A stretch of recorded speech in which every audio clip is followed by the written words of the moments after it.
Praise the lord. Pastor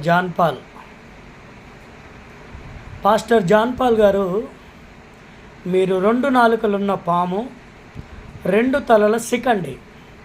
ఎందుకంటే మీకు దేవుని భయం లేదు అసలు. మీరు మాట్లాడిన ఒక క్లిప్ 7 minutes క్లిప్ నేను చూశాను ఇందాక. షాలేం రాజు గారికి వాక్యం తెలియదు. షాలేం రాజు గారికి వాక్యం తెలియదు. నీకు బహుగా తెలుసు, నీకు బాగా తెలుసు. జాన్ పాల్ గారు, దయచేసి మీరు నోరు మూసుకొని సైలెంట్గా ఉంటే చాలా మంచిది. ఎందుకంటే నీలాగా గడియకో మాట, గంటకో మాట, నిమిషానికి ఒక మాట మాట్లాడే అసమర్థులు సేవకు అన్ఫిట్. నీకు అసలు ఏం తెలుసని మాట్లాడుతున్నావో ఏమీ తెలీదు. షాలేం రాజు గారికి వాక్యం తెలీదా? నీకు తెలుసా అసలు వాక్యం? జాన్ పాల్ గారు, ముందు నోరు అదుపులో